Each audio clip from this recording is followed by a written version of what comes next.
the Brody fixes all of the issues along with heroes like Clint and the Bruno, which has been used a little bit in North America, but not as much as I would like it. Now, the Vexana gets picked up by Hoon here. It is a dangerous pick with a significantly high win rate, and Hoon has always been the one to pick it up early. This time around, it is a last pick. Vexana might smell a lot of trouble, especially since Brody is such a short range hero. And it's going to be a battle of push and pull. When you're looking at BTK, they're the push, right? They have the Akai to be able to force Gaimin Gladiators out of the neutral objectives. They have the Navarra for the slow. They have the knockup from the Circling Eagle provided over there from this Mathilda. And a little bit of a stun from the Brody. But the pull comes in from Gaimin Gladiators. They have the Ruby, the I'm Offended Shark. We saw the triple set in game number 1. Maybe an effect for game number 2 as we are now jumping into the land of Dawn. The Bloodthirsty Kings trying to find a way to even out the series. Gaimin Gladiators sitting at match point. Yeah, and of course, Gaimin Gladiators, the one that has been dominating in the very first performance once again. They are the ones that are leading in our standings. So they're definitely going to be the crown favorites here in this matchup. But once again, BTK, a team full of complete all-stars. mobazane on a comfortable hero that he chooses. And they also have the GOAT, mielow, on the XP. So definitely, we cannot count the Bloodthirsty Kings out of this match just yet. And look at the red buff denied from Cold World. A very strong opening once again in the series. Yeah, the denial is there. Cold World, need to watch out. Shark, very low. Cold World, not afraid to kind of overextend and give some great vision, similar to what we've seen in game number 1. Didn't work out in their favor, though. On the top side, we are going to be looking at the Brody going up against the carry. Brody definitely having the survivability. Will be able to sustain himself if the side of Gaimin Gladiators does go in to try and dive on him. I mean, Gaimin Gladiators does have a little bit better of a set composition, right? They have a lot of crowd control to keep BTK at bay. When it comes to BTK, though, I mean, they have the slow, but it's really just mobazane trying to get a pin onto the wall for an initiation setup. Outside of that, I mean, they are going to have to be a little careful as if they get caught in the chain CC for majority of the heroes on Gaimin Gladiators, it will give them a slight advantage on the 5v5 engagements. Yeah, but this time around, BTK does have the kill pressure onto the top side. You can even see mielow having quite a good lane on the bot side. So, you know, BTK, I feel like their draft, they like what they have picked. Nicholette is on a great mage like Novaria, where the mobility and the outplay is, you know, available for her to use. So I actually think BTK is quite happy in this draft. And I think there's a great potential that they can turn this game just because they have the kill pressure on the top side. Nicholette is on a great hero, but the objective is coming through here. Yeah, it looks like mobazane may be able to get the retribution. Best player in position, though. There goes the heavy spin. Zane able to hold off Gaimin Gladiators and claim the turtle for the Bloodthirsty Kings, but now needs to get back to safety. The chase is on the way. Circling Eagle from Core World makes his way into the tier 2 turret, and nobody will fall. A good start for the Bloodthirsty Kings, but Gaimin Gladiators will go ahead and try and take up this orange buff with no contest. Yeah, I mean, it's a 1k gold lead for the side of the Bloodthirsty Kings. They're able to get the retribution on the objective. No kills are on the board, but once again, BTK have the early game advantage, and this might be what they need to kind of snowball into the game. They don't have to get a lot of the kills, but definitely a small gold lead can boost them into a winning advantage, especially when it comes down to that mid and that late game where, you know, all the kills are important. The kills, the scoreboard is, you know, available, and they have a lot more gold to kind of deal the damage that they need to win in a lot of these team fights. Yeah, and I think the Akai, I mentioned that, like I said, I had a hunch that that was going to be the jungler selected for the Bloodthirsty Kings because he just works really well with the play style that BTK kind of goes for. And honestly, it's a good counter for how Gaimin Gladiators tries to shut down that play style. They can't really stop him with the CC. As soon as he procs that heavy spin, when you see that turtle getting very low, it's pretty much a 50-50 retro between him and best player at that point. Honestly, working more in Zane's favor. It's Chicken. We'll get first blood, though. Is going to find mielow in the 1v1 trade on the bot side. Cold World, very low, needs to get back to safety. Looks like he will be able to get there as Zane will be able to kite off the team of GG. Yeah, and I kind of wanted to say that Bloodthirsty Kings, they have a gold lead onto the gold side. They have a gold lead in the roam position, but now the XP gets taken out in a 1 versus 1 situation. And this is a Lapu Lapu first pick before the export comes through, and losing that 1v1 is huge, right? So BTK now on the back end of things again. The XP is losing, the gold is winning, but it's completely neutralized by the kill that Chicken has on mielow. You see that sniper damage over there from nicholette? Great Astral Echo placement as well. Chicken, though, over there on the turtle pit. Looks like they're going to try and claim a turtle for their own. Lost the last one of mobazane with that heavy spin pin on the wall. There goes the heavy spin again. Chicken, no! We'll get the turtle for Gaimin Gladiators. No retribution needed. Able to outdo mobazane right there. And best player. And GG. Able to even out the turtles. I feel like this game for BTK is a very, you know, a mental game to go against GG, right? Both of the teams have all-star players that have done so well in a lot of these tournaments. So both of these teams have the ability to win against each other, but it seems like they're just able to get they're able to get Zane kind of off of his game. And, you know, with the turtle steal right there, it's very uncharacteristic for Zane to miss a retreat just like that. And, you know, the side of Gaimin Gladiator is able to capitalize and get another kill onto the bot side. Yeah, if you look, best player rotated around, helped out Fried Chicken to shut down mielow, overwhelming him and claiming that turret. Top side, though, BTK, they decided to trade in by going in for that orange buff, but also they took the turret on the top side as well. So both teams have the map advantage right now. An 800 gold lead for the side of Gaimin Gladiators, but pretty much an even scoreboard. This is just going to boil down to this next turtle spawning in and also the mid lane turret who can kind of claim victorious to open up the map in their favor.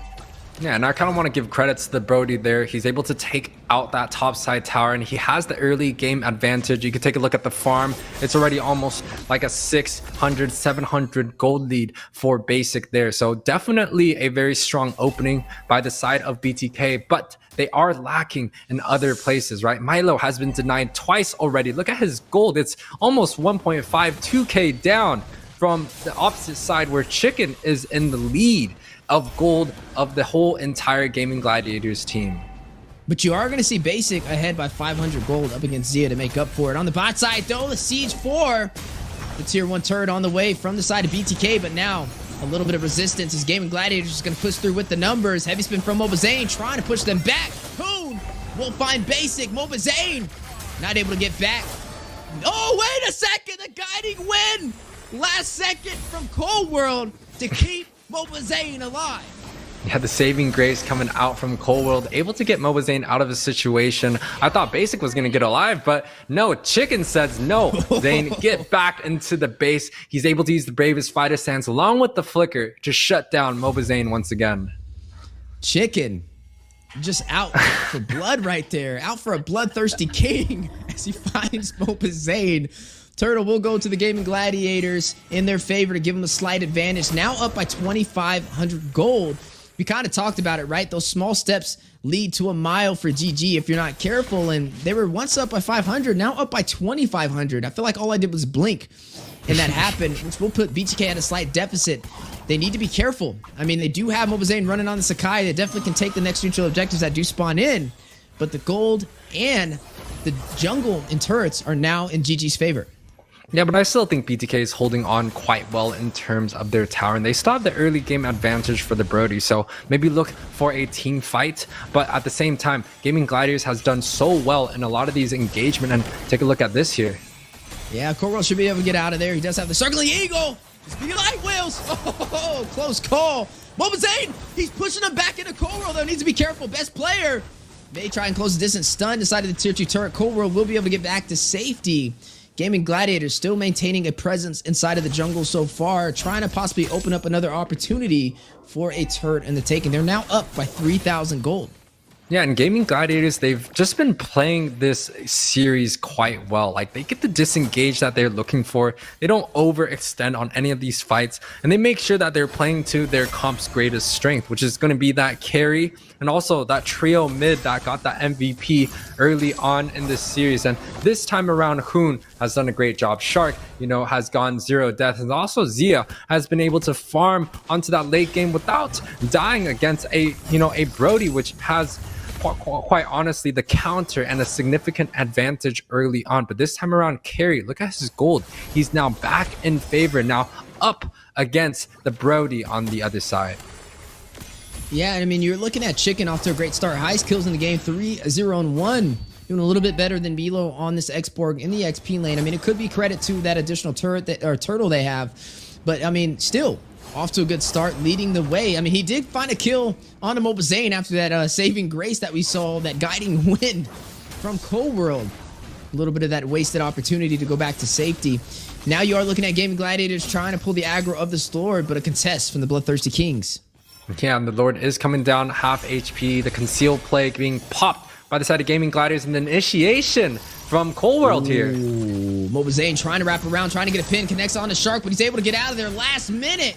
Basic? Before BTK can shut him down. Basic, though, torn apart. Memories is going to find best player. Mission accomplished. No retribution for GG. But look at Chicken wrapping around. He was able to take that turtle earlier in the game. No way. They don't know he's there. Justice Blade's out.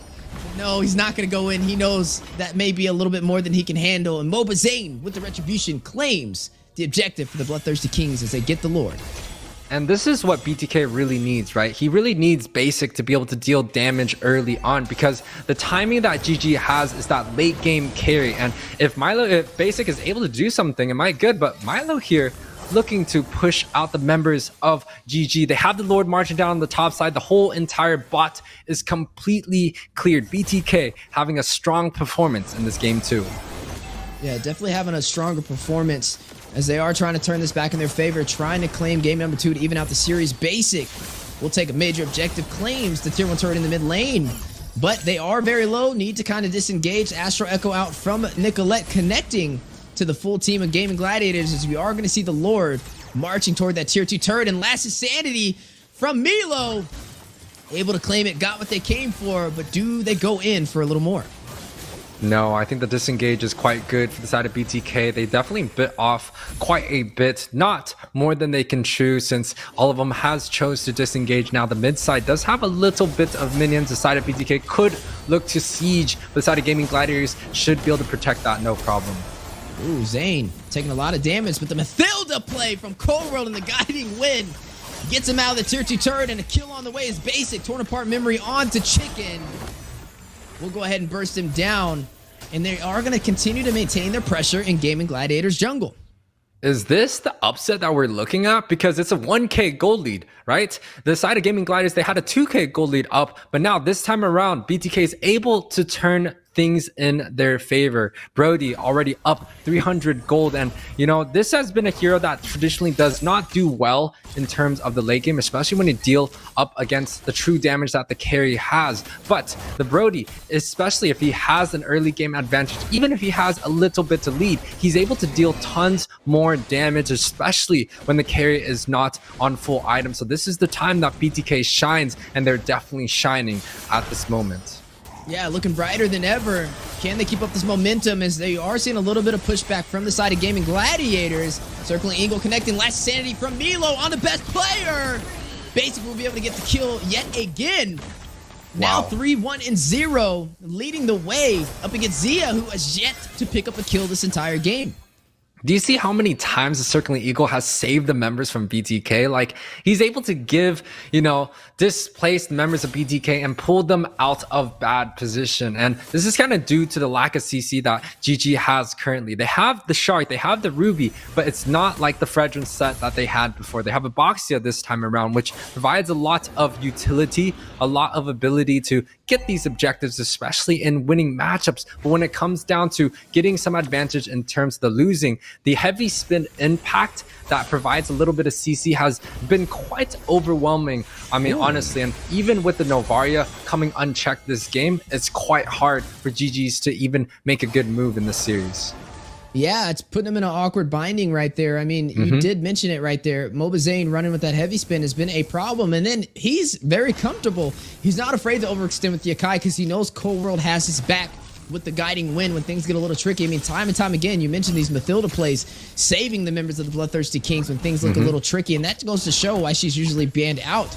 I mean, this is what BTK needs to be able to even out the series, and they're performing way better than game number 1. It was a 2,500 gold lead from Gaimin Gladiators, but now BTK is leading by 600 gold. mobazane in position for retribution. Gaimin Gladiators looking to contest. Yeah, this is a huge play coming out from BTK. I'm not sure how they're going to be looking to play this out, but definitely they want to They want Chicken to be able to use his ultimates beforehand, but it looks like they're looking to go in. The Lord is marching down. It's so low here. No, I don't think they'll be able to close the distance. mobazane will be able to get the retribution in time. The Lord has gone into the hands of the Bloodthirsty Kings. Chicken may fall, pinned on the wall, and Basic finds his 4th kill of the game to shut him down. BTK looking to take us to a game 3.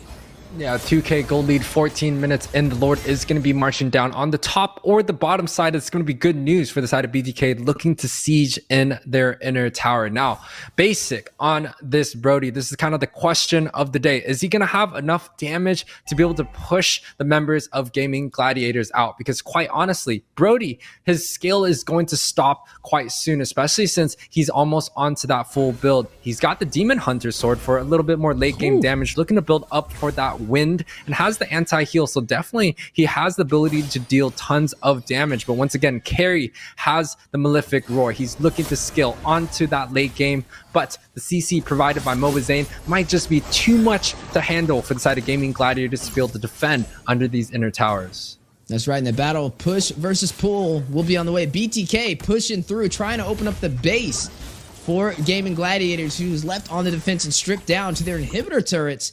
Now, all the hard work Chicken did on this Lapu Lapu was kind of undone by the hard work of Basic with the 4-1-0 on the Brody. Zia needing to find a way to step up to the plate and deal the damage necessary to burst down the Bloodthirsty Kings. Best player, very low. Hit very hard. Astro Echo from nicholette doing a great job slowing down the team of Gaimin Gladiators and enhancing the damage output to them for the Bloodthirsty Kings, having such a strong impact on this Navaria.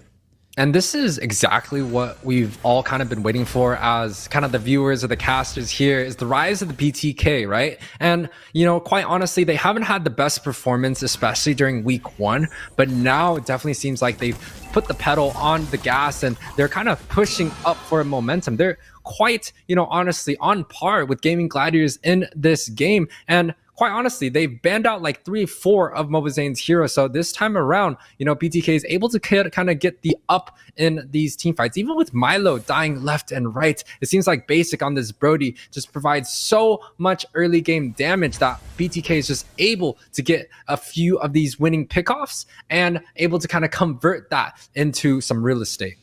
You know, it's amazing that it's only 4-4 on the scoreboard, 16 minutes in. We're under double digits right now, UA.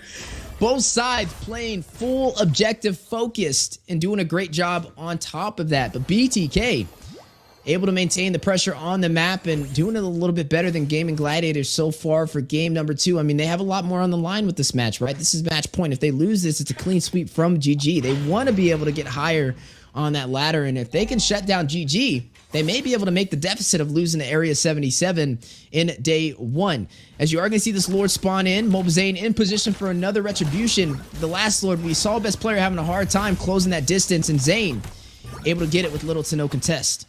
Yeah, but we're starting to see kind of the scale of GG, right? The Lapu Lapu isn't as effective as it should be, especially when you go into that mid game.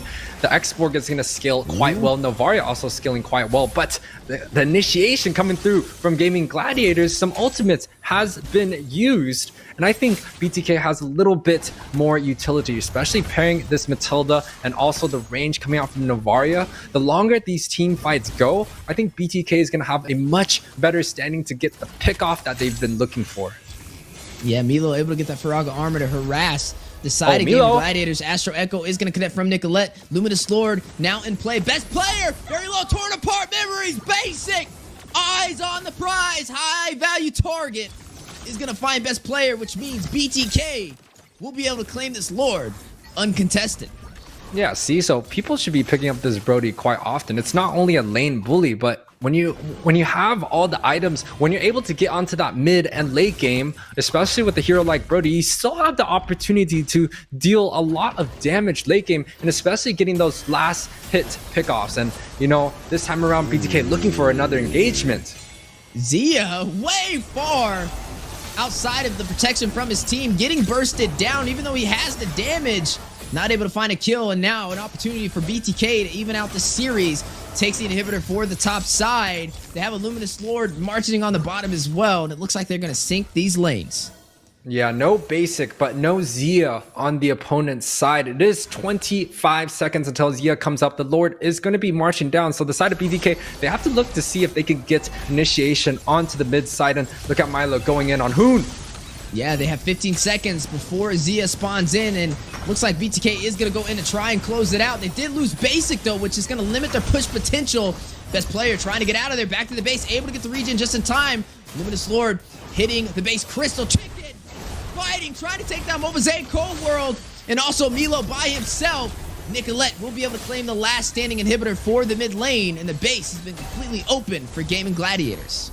Now, this is a huge push coming out from BTK. They're able to take out their mid turret, which is pretty much the last inner inhibitor that the side of GG has. Now, BTK, they have lots of late game insurance. All their whole entire mid tower is still up. Top and bottom outer towers are still available. So for the side of BTK, even if they were to lose maybe a few of their members, they should be able to defend quite well. Now, for the side of Gaimin Gladiators, unfortunately, they do not have any more insurance available. And take a look at kind of the team fight that is being available. BTK has picked off multiple members of Gaimin Gladiators, you know, time after time, and it just seems like the Akai with the heavy spin along with the Brody early game damage, the Matilda, the saving grace, and you know, the win, and also the Navaria. It's extremely hard to deal against the standings that BTK has for Gaimin Gladiators, quite honestly.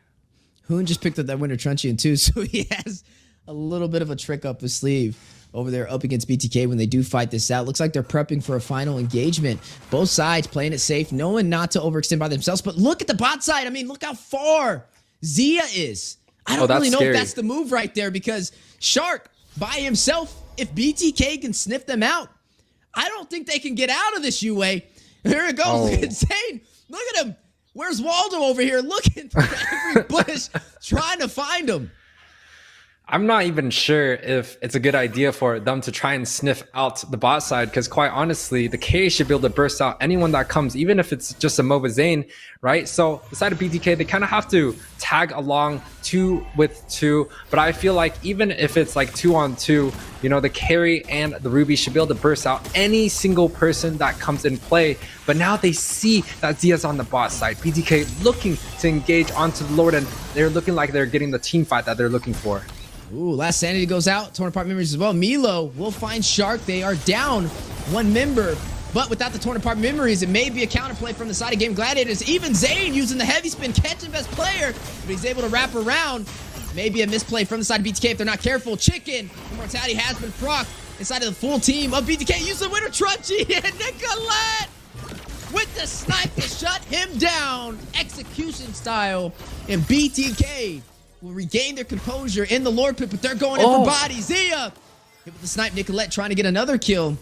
Forced to go back to the base. Still getting burned over there with the damage. And it looks like Bloodthirsty Kings, they don't want the Lord. They want the game ender. They want to take this to a game number 3, and they may be able to do that just yet. nicholette will go ahead and shut down best player Hoon, and Zia by themselves against the full team of the Bloodthirsty Kings. Can they hold him off? Hoon back to the base for some regen. Zia hit with the knockup, but down goes the base. Crystal. And BTK is taking us to a game number 3 against Gaimin Gladiators. Oh, this is the exciting match that we've been all waiting for. BTK able to get victorious on this second game of the best of 3 series, putting it to a 1-1 against pretty much the strongest team in North America. And I definitely feel like if there's any team that's able to kind of upset this rival, it's definitely going to be BTK, especially with the all-star lineup that they have.